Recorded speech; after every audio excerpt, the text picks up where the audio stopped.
السلام علیکم ورحمۃ اللہ وبرکاتہ۔ اعوذ باللہ من الشیطان الرجیم، بسم اللہ الرحمن الرحیم۔ تلک حدود اللہ ومن یطع اللہ ورسولہ یدخلہ جنات تجری من تحتها الانہار خالدین فیہا وذلک الفوز العظیم۔ ومن یعص اللہ ورسولہ ویتعدى حدودہ یدخلہ نارا خالدا فیہا وَلَهُ عَذَابٌ مُّهِينٌ۔ یہ اللہ تبارک و تعالیٰ کی حدیں ہیں، اور جو اللہ اور اس کے رسول صلی اللہ علیہ وسلم کی فرما برداری کرے گا، اللہ اس کو ایسے جنتوں میں داخل کرے گا جس کے نیچے نہریں بہہ رہی ہیں، اور اس میں وہ ہمیشہ ہمیشہ رہے گا، اور یہ بڑی کامیابی ہے۔ اور جو کوئی بھی اللہ اور اس کے رسول کی نافرمانی کرے گا، اللہ تبارک و تعالیٰ کے حد سے آگے نکلے گا، اس کو اللہ تبارک و تعالیٰ جہنم میں داخل کرے گا، جس میں وہ ہمیشہ ہمیشہ رہیں گے، اور اس کے لیے رسوا کرنے والا عذاب ہے۔ محترم سامعین کرام، سورہ آل عمران سورہ نمبر 3، سورۃ النساء سورہ نمبر 4، اور اسی سورت سے ابھی آپ کے سامنے آیت نمبر 13، آیت نمبر 14، یہ دو آیات آپ کے سامنے تلاوت کی گئی۔ محترم سامعین کرام، اللہ تبارک و تعالیٰ نے فرمایا تلک حدود اللہ، یہ اللہ تبارک و تعالیٰ کی حدیں ہیں۔ ابھی کل اور کل سے پہلے جو دو آیات ہم نے آپ کے سامنے پیش کیے تھے، جس میں اللہ تبارک و تعالیٰ نے وارثین کے میراث کو مقرر فرمایا ہے اور بتلایا ہے کہ کس کو کتنا ملے گا، اللہ تبارک و تعالیٰ نے یہاں پر اسی بات کو بیان کیا ہے کہ تلک حدود اللہ، یہ جو حصے مقرر کیے ہیں اللہ تبارک و تعالیٰ نے، یہ وارثین کے لیے، یہ اللہ تبارک و تعالیٰ نے مقرر کیے۔ اور وارثین کے لیے کیوں مقرر کیے ہیں؟ کہ جو جس کا مال ہے اس کے ساتھ رشتہ داری میں قربت ہونے کی وجہ سے، اور میت کا اپنا ہونے کی وجہ سے، جو وارثین ہیں ان کی ضرورت کو سامنے رکھتے ہوئے، اور جو موتا ہے ان کے غیر موجودگی میں ان کے نہ ہونے سے ان کی ضرورت کیسے پوری ہوگی، ان کی ضرورت کو پورا کرنے کی غرض سے اللہ تبارک و تعالیٰ نے یہ حصے مقرر کیے ہیں کہ بیٹے کو اتنا ملے گا، بیٹی کو اتنا ملے گا، باپ کو اتنا ملے گا، ماں کو اتنا ملے گا، بیوی کو اتنا ملے گا، اگر یہ لوگ نہ ہوں تو دوسرے رشتہ دار ہیں ان کو کتنا کتنا ملے گا۔ یہ سب اللہ تبارک و تعالیٰ کی حدیں ہیں۔ محترم سامعین کرام، اس سے آپ سمجھ سکتے ہیں کہ جو وراثت کا معاملہ ہے کتنا اہم ہے۔ آج کل ہمارے سماج و معاشرے کے اندر اکثر دیکھا گیا ہے، مسلمان ہونے کے باوجود، قرآن و حدیث پر چلنے کے باوجود، جب وراثت کا معاملہ آتا ہے ڈاواں ڈول ہو جاتا ہے، کشتی ڈاواں ڈول ہو جاتی ہے۔ اگر کسی کی طرف زیادہ میلان ہے اس کو زیادہ دینے کی کوشش کرتے ہیں، یا سب کچھ معلوم ہونے کے بعد بھی لوگوں کے کہنے کی وجہ سے، یا سماج و معاشرے کو دیکھ کر، یا اپنے رشتے ناتوں میں سے کسی کے بات کو سن کر کے کسی کو زیادہ دے دیتے ہیں، کسی کو کم دے دیتے ہیں، کبھی وصیت کر دیتے ہیں، کبھی مال وارثین کو نہ ملے مختلف قسم کے ہیلے بہانے کر دیتے ہیں۔ اللہ تبارک و تعالیٰ نے ڈراتے ہوئے کہا کہ تلک حدود اللہ، یہ اللہ تبارک و تعالیٰ کی حدیں ہیں، یہ اللہ تبارک و تعالیٰ کا مقرر کیا ہوا حصہ ہے، جس کو بالکل اسی طرح سے ادا کرنا ہے جس طرح سے اللہ اور اس کے رسول صلی اللہ علیہ وسلم نے ہدایت کیا ہے، رہنمائی کیا ہے۔ محترم سامعین کرام، اتنی بات بیان کرنے کے بعد اللہ تبارک و تعالیٰ نے آگے فرمایا وَمَن يُطِعِ اللَّهَ وَرَسُولَهُ، جو اللہ اور اس کے رسول کی فرما برداری کرے گا۔ حالانکہ اللہ اور اس کے رسول کی فرما برداری ہر معاملے میں کرنی، ہم اپنے زندگی کے تمام گوشوں میں اللہ اور اس کے رسول کی فرما برداری کریں، یہ بالکل ضروری ہے ہمارے لیے۔ حالانکہ یہ جو دو آیات ہیں یہ وراثت کے پس منظر میں نازل ہوئے ہیں، لیکن اللہ اور اس کے رسول کی اطاعت و فرما برداری کتنا اہم ہے، کتنی ضروری ہے، اس کو آپ اگر سمجھنا چاہتے ہیں تو نبی صلی اللہ علیہ وسلم کی حدیث کو سن لیجئے۔ نبی اکرم صلی اللہ علیہ وسلم نے فرمایا کل امتی یدخلون الجنت الا من ابا، میری تمام کی تمام امت جنت کے اندر داخل ہوگی، صرف وہ داخل نہیں ہوگا جس نے انکار کیا۔ کون داخل نہیں ہوگا؟ وہ داخل نہیں ہوگا جس نے انکار کیا۔ پوچھا صحابہ کرام رضی اللہ عنہم نے کہ اے نبی صلی اللہ علیہ وسلم، آخر آپ کا انکار کون کرے گا؟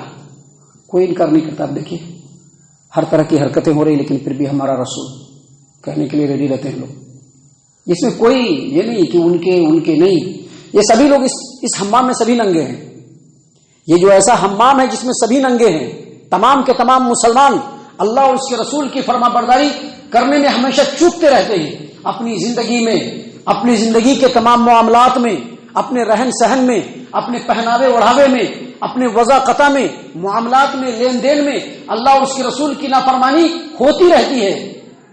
اللہ کے رسول صلی اللہ علیہ وسلم سے پوچھا صحابہ کرام نے کہ اللہ کے رسول صلی اللہ علیہ وسلم آپ کا انکار کون کرے گا؟ کہا کہ من اطاعنی دخل الجنہ، جو میری اطاعت و فرما برداری کرے گا وہ جنت میں داخل ہوگا، ومن عصانی، اور جو میری نافرمانی کرے گا۔ ابھی معلوم ہے کہ اللہ کے رسول کا یہ حکم ہے، اس کے باوجود دوسرا کام کر رہے ہیں۔ ابھی معلوم ہے کہ اللہ اور اس کے رسول کا حکم ہے، اس کے باوجود من موجی والا کام کر رہے ہیں۔ اللہ کے رسول صلی اللہ علیہ وسلم نے فرمایا کہ جو میری اطاعت و فرما برداری کرنے والا ہے وہ جنت میں داخل ہوگا، اور جو میری نافرمانی کرتا ہے دراصل وہی میرا انکار کرتا ہے، وہی میرا انکار کرتا ہے۔ اور ہم سوچ سکتے ہیں کہ ہم لوگ کتنے پانی میں ہیں، ہم لوگ سوچ سکتے ہیں کہ ہم لوگ کس مقام پر ہیں۔ محترم سامعین کرام، ان باتوں کو سمجھنا بہت ضروری ہے۔ یہاں پر اللہ تبارک و تعالیٰ نے فرمایا ہے کہ وَمَن يُطِعِ اللَّهَ وَرَسُولَهُ، جو اللہ اور اس کے رسول کی فرما برداری کرے گا۔ کیا مطلب یہ کہ اللہ تبارک و تعالیٰ نے جو حد مقرر کیا ہے، اس وارث کو اتنا ملے گا، اس وارث کو اتنا ملے گا، اس وارث کو اتنا ملے گا، اس کو کسی ہیلے بہانے سے اس کو کسی وارث کے حصے کو کم کرنے کی کوشش نہیں کرنا ہے۔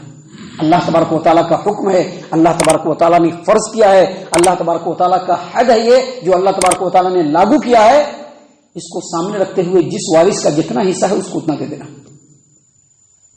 اگر ایسا کرے گا انسان، اللہ نے فرمایا وَمَن يُطِعِ اللَّهَ وَرَسُولَهُ، اگر انسان اللہ اور اس کے رسول کی فرما برداری کرے گا تو اللہ فرماتے ہیں يُدْخِلْهُ جَنَّاتٍ تَجْرِي مِن تَحْتِهَا الْأَنْهَارُ خَالِدِينَ فِيهَا ذَلِكَ الْفَوْزُ الْعَظِيمُ، ایسے بندوں کو اللہ تبارک و تعالیٰ جنتوں میں داخل کرے گا۔ کیسے جنتوں میں؟ جن کے نیچے نہریں بہ رہیں گے اور اس میں وہ ہمیشہ رہیں گے، ہمیشہ رہیں گے۔ اب یہ دنیا کی طرح سے نہیں، یہ دنیا کی طرح سے نہیں، کرائے کا مکان ہے تو ابھی یہاں سے وہاں، وہاں سے وہاں، اور اپنا مکان ہے پھر بھی شفٹنگ ہے، اپنا مکان ہے پھر بھی جانا پڑے گا چھوڑ کر کے، نہیں رہ سکتے ہیں، کوئی مائی کا لال نہیں رہ سکتا ہے، فرعون وقت بھی آ جائے تو اس کو جانا پڑے گا۔ دنیا کے اندر پاورفل سے پاورفل انسان ہوگا اس کو بھی جانا پڑے گا۔ کتنی زندگی گزارے گا؟ 20 سال، 25 سال، 30 سال، 35 سال، 40 سال، بہت گزارے گا تو 60 سال، 70 سال، 80 سال نہیں، 110 سال گزارے گا، 120 سال گزارے گا، پھر بھی اس کو جانا پڑے گا۔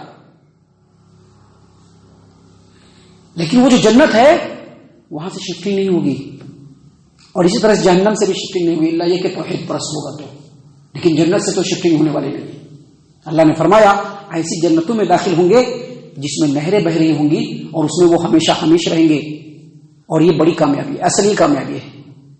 دنیا میں بڑے بڑے عہدے حاصل کر لینا، بڑے بڑے موٹے موٹے رقم والے تنخواہ حاصل کر لینا، اور بڑی بڑی بلڈنگوں میں اپنے آپ کو رکھنا، اور بڑے بڑے بزنس و کاروبار کو قائم کر لینا، یہ بڑی کامیابی نہیں ہے۔ اللہ نے فرمایا وَذَلِكَ الْفَوْزُ الْعَظِيمُ، یہ بڑی کامیابی ہے، یہ اصل بڑی کامیابی کہ اللہ اور اس کے رسول کی اطاعت و فرما برداری کرنے کے بعد بندہ جنت کو حاصل کر لے۔ اور آگے اللہ نے مزید فرمایا وَمَن يَعْصِ اللَّهَ وَرَسُولَهُ، اور جو آدمی اللہ اور اس کے رسول کی نافرمانی کرے گا، یعنی اللہ نے ایسا کہا ہے پھر بھی دوسرا کرنے کی کوشش کرے گا۔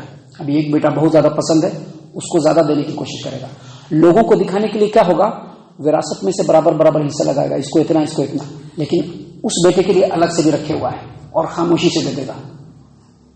ایسا ہوتا ہے دنیا میں، لوگ کرتے ہیں، مسلمان کرتے ہیں، اہل حدیث کرتے ہیں، ہم دوسرے کی بات نہیں کریں گے، ہمارے آنکھوں کا مشاہدہ کیا ہوا ہے۔ بیٹوں میں فرق ہوتا ہے، بیٹیوں میں فرق ہوتا ہے۔ اللہ تبارک و تعالیٰ نے کہا کہ جو اللہ اور اس کے رسول کی نافرمانی کرے گا، وَمَن يَعْصِ اللَّهَ وَرَسُولَهُ، جو اللہ اور اس کے رسول کی نافرمانی کرے گا، وَيَتَعَدَّ حُدُودَهُ، اور اللہ نے جو حد بنایا ہے اس سے نکلے گا، اللہ فرماتے ہیں کہ اس کو اللہ تبارک و تعالیٰ جہنم میں داخل کرے گا۔